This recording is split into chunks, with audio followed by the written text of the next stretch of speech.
ngomongin draft pick nih dua-duanya sama-sama kuat dari semenjak game pertama ya. Ya aku suka banget last pick Karinanya sih.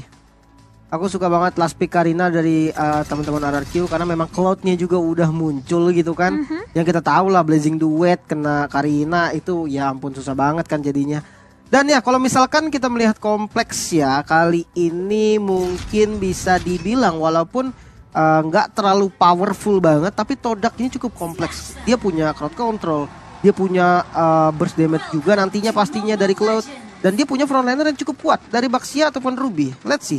Siapa yang akan unggulin dari early-nya duluan? Oke, dan langsung saja kita menuju ke Land of Down di game yang kedua, match kedua hari ini antara RRQ Hoshi dan juga Todak Malaysia. Di mana tadi di game yang pertama, RRQ Hoshi berhasil mendominasi dengan 1 poin dari Best of 5 series. Kita menuju ke arah mid lane, di mana Clay di sana masih coba untuk melarikan diri terlebih dahulu. Sudah cukup sekarat, tersisa 1 HP bar saja dari seorang Clay yang harus melakukan recall terlebih dahulu. Bermain lebih agresif kali ini dari tim Todak, mencoba untuk memberikan pressure di area sungainya. Sementara Ciku pun juga diberikan pressure yang sama oleh Skylar. Ini mungkin tipikal yang kita tahu memang Beatrix meskipun sudah terkena nerf ya. Tapi tetap aja ingat Skylar ini pengguna Beatrix yang benar-benar harus diwaspadai, harus direspek banget. Dan bahkan sampai Yams turun ke bawah untuk nge-babysit seorang Ciku. Ya, Yams harus membabysit seorang Ciku. Melihat di sana Skylar pun masih cukup kuat laningnya, melihat Grok dari seorang Finn sudah mulai mendekat juga untuk mendapatkan side dari River yang kita saksikan di sini.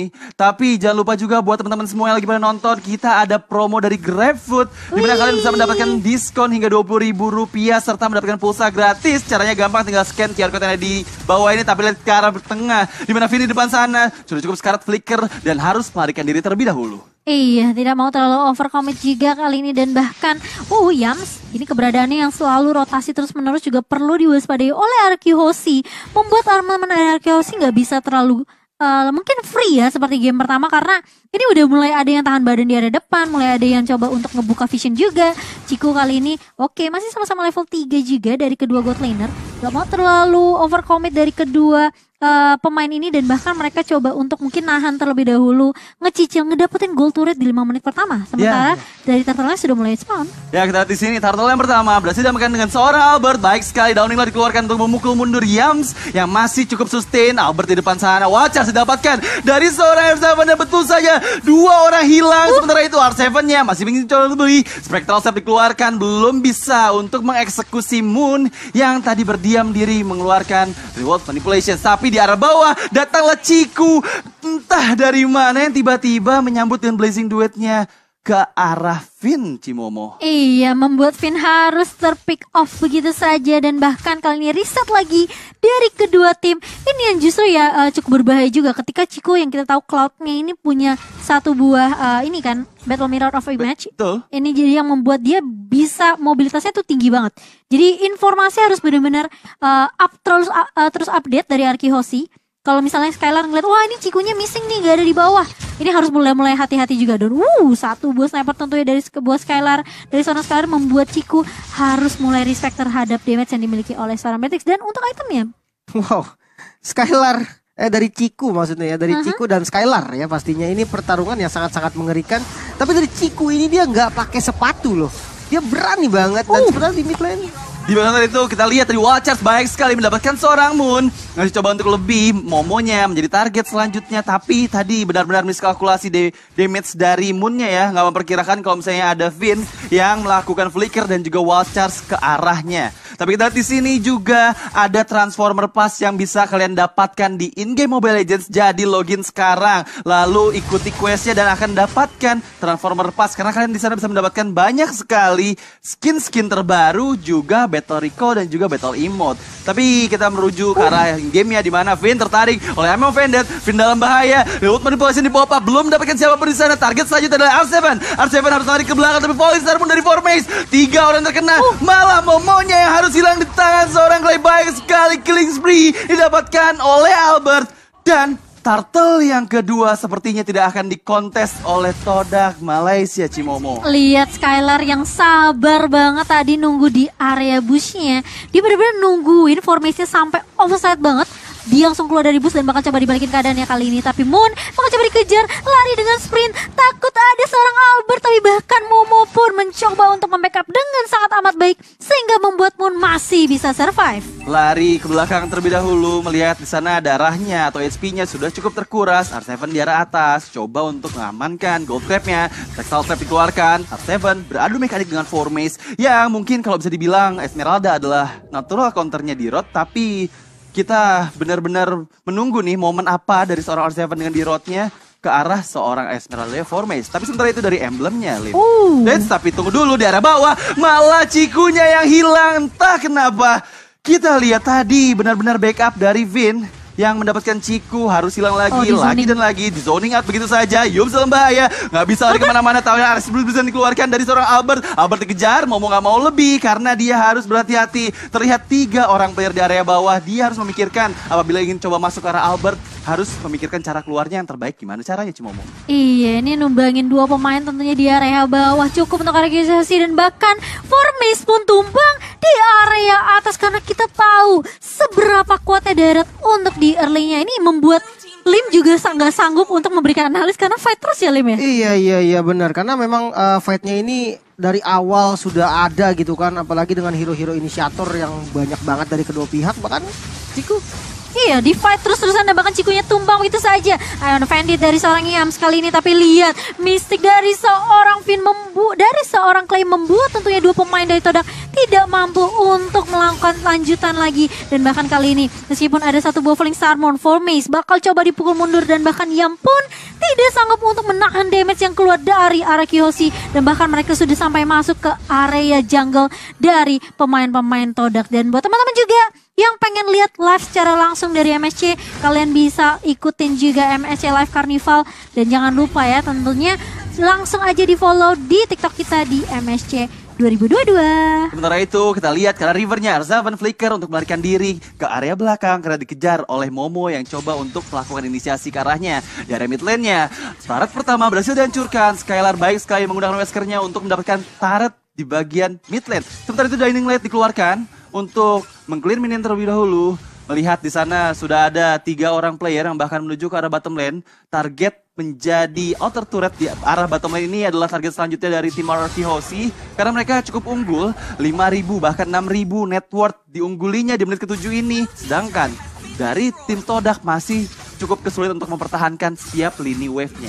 Iya, tapi kali ini Ciku mencoba untuk menahan di area atas dan bahkan sudah ada Falling Sarmon keluar dari seorang Formace. R7 bakal coba dikejar begitu saja. Menelan damage yang terlalu banyak dan bahkan 4 pemain formasi 4-1 dibawakan Todak dan bahkan menumbangkan R7 di area atas. Tapi itu akan menjadi pertukaran yang mahal karena lihat RRQ Hoshi mereka dapetin 1 turret lagi di area bawah, Lim. Iya, 1 inhibitor turret yang menjadi bayaran pastinya. Tapi aku suka banget sih dari komitnya tim Todak ini ya. Mereka tahu ada informasi yang diberikan bahwa R7 tidak memiliki spell. Flickernya masih delay. Dan oke, mereka komit bahkan 4 pemain untuk dapetin killnya.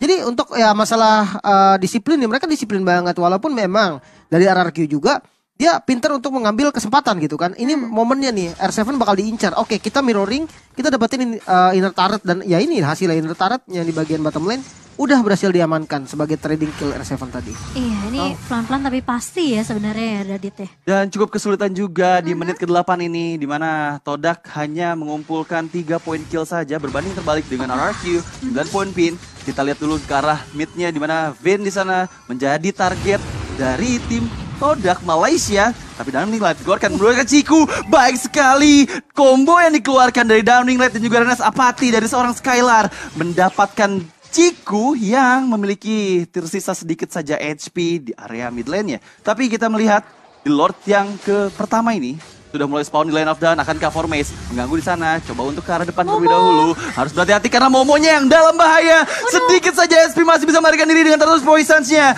Twisted Field dikeluarkan untuk memukul mundur semua player dari Yams pun. Nggak bisa maju ke arah depan. Tapi kita lihat Lord yang pertama berhasil diamankan oleh RRQ Hoshi dengan sangat cepat. Mereka mendapatkan Lordnya cukup gratis dan karena tidak ada perlawanan dari Todak Malaysia menuju ke arah Lordnya. Ya, dan bahkan Formace yang tadi udah ngumpet aja tuh nungguin di bush, ketahuan juga sama posisi dari seorang Finn. Dan ini membuat Todak tentunya tidak mampu untuk mengkontes Lord yang sedang menuju ke area bawah. RRQ Hoshi mereka bermain dengan sangat objektif dan bahkan kayak aku mau minta analisnya 5 ini susah banget karena terus-terusan tim fight ya. Tim fightnya terus-terusan terjadi, jadi emang nggak sempet buat menganalisa nih. Tapi kita lihat dulu di mana Lord sudah mulai muncul di arah bawah, di arah atasnya Arzaban beradu dengan 4 Maze di sana nggak bisa sepertinya untuk mempertahankan inner turret di bagian top lane. Kita lihat ke arah bawah, Finn-nya berada di depan, coba untuk mengkiting-kiting terlebih dahulu, menunggu momen yang pas untuk melakukan wall charge. Akankah Finn di sana mampu mendapatkan momennya? Tapi Downing Light menuju ke arah seorang Cikunya harus recall terlebih dahulu ke arah belakang. Lord sudah mulai mendekati ke arah inhibitor turret di bagian bawah, tapi malah Diamond Bandit belum mendapatkan siapapun di sana. Nice banget, Abyssal Strike dari seorang R7. Formasinya coba untuk maju ke arah depan, untuk memukul mundur 2 orang player bahkan yang di arah bawah. Tapi kita lihat di arah bawahnya tidak ada lagi player yang bisa untuk bertahankan inhibitor turret, tapi masih ada spell dari turretnya yang membuat minion harus hilang semuanya, Cimomo. Iya, itu kalau menurut aku ya Lim, kayaknya Yamsnya agak kecepatan gak sih nariknya? Soalnya posisi teman-temannya tuh masih jauh juga gak sih? Itu kalau menurut aku miss mekanik sih. Karena dia mau flicker itu. Dia mau tarik sama flicker. Oh, tapi enggak. Mungkin miss mekanik ya, karena flickernya gak kepencet. Beda cerita kalau misalkan tadi dia pakai flickernya juga. Satu target siapapun target yang diambil ke dalam area base, itu bisa banget untuk diambil duluan dan kejadiannya mungkin beda lagi. Iya. Tapi paling enggak dia masih bisa untuk mempertahankan base turretnya. Belum ada base turret yang berhasil ditumbangkan. Ini satu poin yang lumayan lah dengan keunggulan gold yang jauh banget dari 8.000 dan dia bisa tahan base-nya, itu lumayan kok. Lumayan lah ya, dari Todak sendiri setidaknya nggak gundul satu inhibitor turretnya. Dan buat teman-teman juga yang lagi nonton MSC nih, ingat di dalam in-game juga lagi ada event. Jadi buat teman-teman jangan sampai ketinggalan, kalian bisa ikutin event MSC-nya karena ada skin Parsha yang selama ini kalau kalian lihat di iklan tuh keren banget. Kalian bisa langsung punya saran. Gue sih udah langsung beli sih waktu ada MSC Pass. Tapi sementara itu purple buff-nya di kontes belum bisa diamankan dari seorang Albert, masih didapatkan oleh Momo di depan sana. Kita akan segera menyaksikan 30 detik lagi menuju Lord yang kedua. Meskipun kita sudah tahu di mana Lord yang kedua ini sudah enhance karena pada saat waktu Lord muncul ini sudah menit di atas menit 12. Betul, dan buat teman-teman juga nih yang suka banget sama Transformer, wah sekarang MLBB udah collab sama Transformer juga. Jadi kalian kalau 10 kali spin pertama itu udah pasti dapat 1 ya skin Transformer. Grimlock, Roger Grimlock, betul. Tapi lihat di depan sana, Yups bahaya Downing Light yang sangat baik mendapatkan Yups. Moon menjadi target selanjutnya karena terkena spreadan dari Downing Light oleh seorang Clay. Moonnya melarikan diri ke arah belakang. Ciku mencoba untuk blazing duet, Skylar menjadi target utamanya, masih coba untuk bertahan. Lihat di depan sana, Momonya mencoba mencari celah, mencari vision ke arah depan karena melihat Lord yang kedua sudah mulai muncul dan sepertinya ini akan cukup sulit untuk Todak bertahan karena mereka belum siap setup ke arah Lord Cimomo. Dan plus minus sih sebenarnya ketika Ciku tadi blazing duet ya, dia cara nggak langsung sebenarnya membuat pemain-pemain RRQ Hoshi ini agak low. Tapi dia juga ngebuang satu resource skill yang cukup mahal menurut aku. Iya, dia pakai sprintnya tadi ketika dia masuk dengan blazing duet. Dan dia itu berhasil nge-trigger flicker dari yang dari Skylar ya. Dia berhasil nge-trigger flicker dari Skylar. Ya memang kalau kita lihat juga tidak adanya Wind of Nether. Ini yang bikin tadi berani banget maju ke depan. Benar, tapi kita hati-hati Albert jangan sampai terculik kali ini. Momo dan juga Yams mencoba untuk menahan pergerakan Albert kali ini yang mencoba untuk menyolong ke area Orange Habitat. Tapi ditas-tas sama seorang Albert. Dan bahkan dengan Lord yang mencoba untuk masuk kali ini di area midnya. Finn beranjak di garda depan untuk RRQ Hoshi dan bahkan sudah ada Downing Light yang sudah dilontarkan oleh seorang Clay hanya untuk mencicil aja mempoking ke arah seorang Momo. Tapi kali lihat R7 masih di dalam strike-nya sakit banget ke arah seorang Yams dan juga ke arah seorang Momo sehingga membuat Momo harus mundur ke area base-nya. Dan ini dia Lord sudah mulai mendekati ke arah base di mana top dan juga bottom menjadi agresi dari minion yang kita lihat. Tapi sementara itu Finn di depan sana mencoba untuk mencari momen, akankah Finn flicker dan juga wall charge. Kita masih menunggu Downing Light. Terkena 2 orang, Moon dan Yums di sana masih bisa sustain untuk melakukan regenerasi HP terlebih dahulu. Tapi dari atasnya inhibitor turret lagi dan lagi diambil oleh tim RRQ Hoshi. Sementara itu Lord masih di pop up untuk memukul mundur player-player dari RRQ Hoshi. Sepertinya belum ada agresi lebih lanjut. Momo di sana sakit banget. 2 hit dari Rainer serang Skylar yang on point menunjukkan serang Momo disambut dengan Downing Light. Wall charge dikeluarkan. Harus hilang 2 orang dari tim Todak Malaysia. Akankah ini menjadi akhir karena wave minion sudah mulai masuk. Formasi sana untuk meng-clear minion terlebih dahulu. Belum bisakah karena dari atas dan bawah Formasi harus mulai bisa meng-clear minion juga untuk bertahan karena 5 orang player masih sustain. Double kill didapatkan oleh seorang Skylar dan wipe out untuk arah RRQ Hoshi. What a play. 2-0 untuk RRQ Hoshi. Wipe out ke arah tim Todak dan lihat gak sih seberapa objeknya Finn. Dia gak peduli teman-teman yang lagi war. Dia gebuk-gebuk aja tuh Bes. Ya dia udah Dicicil ya. tapi kedewasaannya guys, ayo guys.